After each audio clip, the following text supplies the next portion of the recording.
Hello class 11, I am back in the video class once again.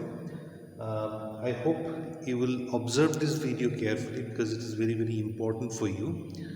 What is happening is I am taking a lot of live classes, and because of network problems sometimes somebody is in, sometimes somebody is out. It's becoming very difficult for me sometimes. So now I have decided that sometimes, not always, sometimes in between I will put up a video lesson also, so that anything you miss during these live classes you are able to see these through the videos, fine.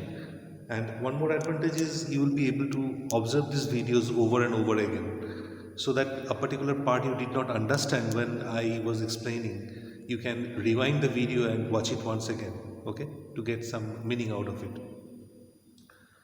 Today I will tell you a very simple topic which I already discussed with you in the live class, that is how to use AND operators. Okay, you saw that along with if, else statement, we can use two operators. One is OR to join the condition, or another one was AND. These two are used to join conditions basically when we have more than one conditions to deal with. So we will see how to make use of AND operator or AND connector that we are going to do today. So I have written a very simple question for you. You can see on this part of the board. It is about car parking or the vehicle parking in a parking lot. Okay, you know that when you park something, when you many of you are here from Siliguri, if you park the vehicle for an hour, then you pay less. But if you park the vehicle for more number of hours, then you got to pay more, right? So imagine that up to 1 hour in a car parking or the vehicle parking arena, up to 1 hour they decided that they will take you rupees 10, flat rupees 10. More than 1 hour, if you exceed 1 hour, but if you are within 3 hours, up to 3 hours, they will take rupees 15. If you exceed 3 hours, more than 3 hours, but you are well within 5 hours, then you pay rupees 20, altogether rupees 20, and above 5 hours you have to pay rupees 30. So this is the tariff, or this is the fare charge or the parking charge that is there.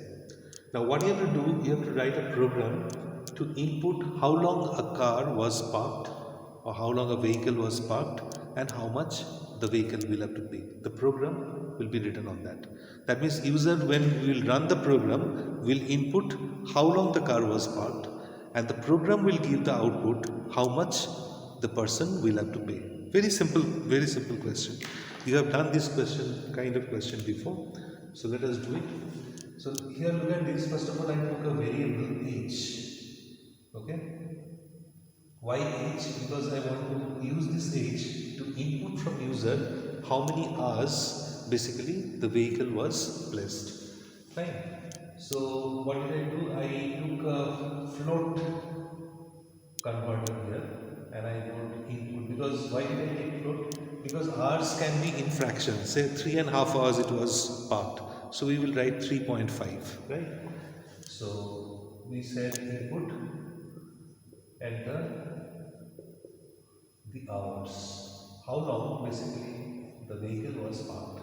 If you remember, I told you what is the purpose of this. Whenever you input something, input is always in Python happens basically through text. It is textual in nature. It doesn't have any numeric value. So when you use this float on the input, what happens? Whatever is input from the keyboard, that gets a numeric meaning. You have to give it a numeric meaning, otherwise it is not going to work. So that is why we used float. So once the input is done, you can make that structure. I showed you in the live class. You can easily make the structure. You can write if age.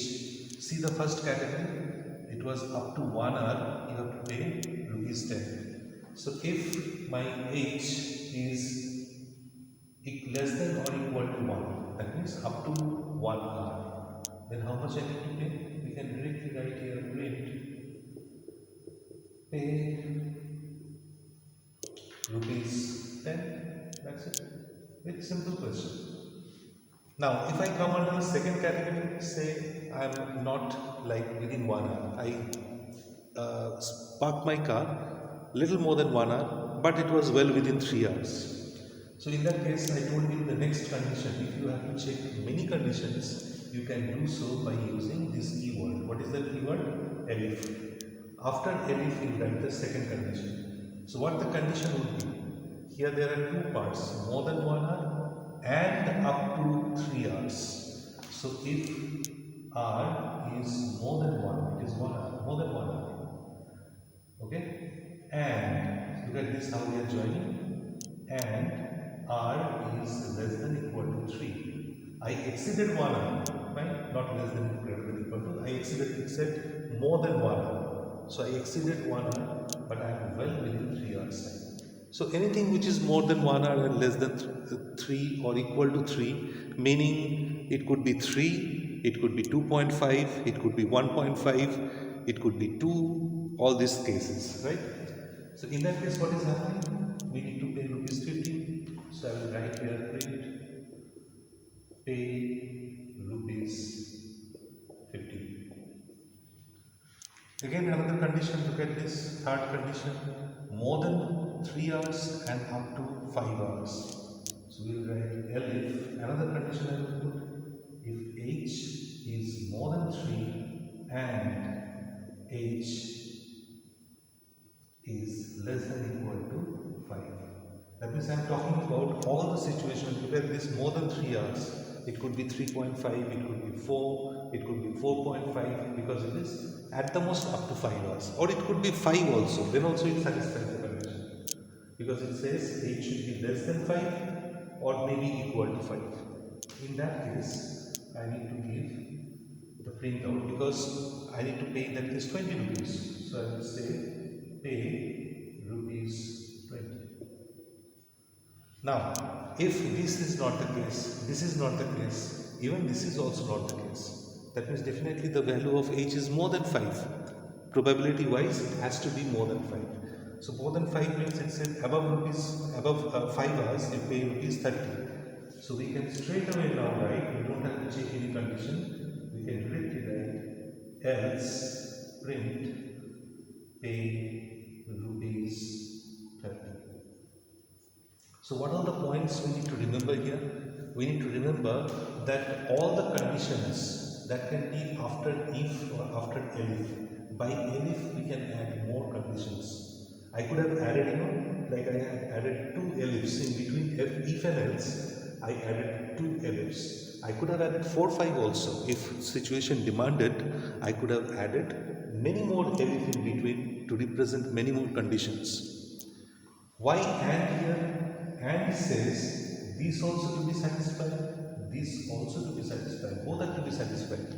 If both of them are true, then only you are getting the net result true. That means the whole thing will become true only if both of them are true. So if whole thing is true, then only this is working. So now you imagine any value, say 1.5, 1.5 hour the car was parked. So 1.5 will be more than 1, that means this condition is satisfying. And 1.5 is less than 3, so the other condition is also satisfying. So whenever you have to check a range of values, whenever you have to check whether a variable has got a value within a particular range, like here the range is 1 and 3, more than 1 and less than equal to 3. Within that range the variable is there or not, having a value or not. To do that, always AND operator is used, remember. Fine? We write first condition and the second condition. Range of value is always checked like that. Secondly, I will have to remember that this is my condition. All the condition terms end with a colon. Look at this. Colon, colon. In fact, the else also ended with a colon. And all the work that we do under the if condition, this is my work. If this condition is satisfying, then we do this work. If this condition is happening or satisfying, I do this work. All this work, look at this, they are in the same vertical line. Can you see that? This rule you have to remember. They will always start from the same vertical line or from the same column. And this column will be slightly shifted. Look at this. It is slightly shifted to the right. Okay? These few rules you have to remember. Fine?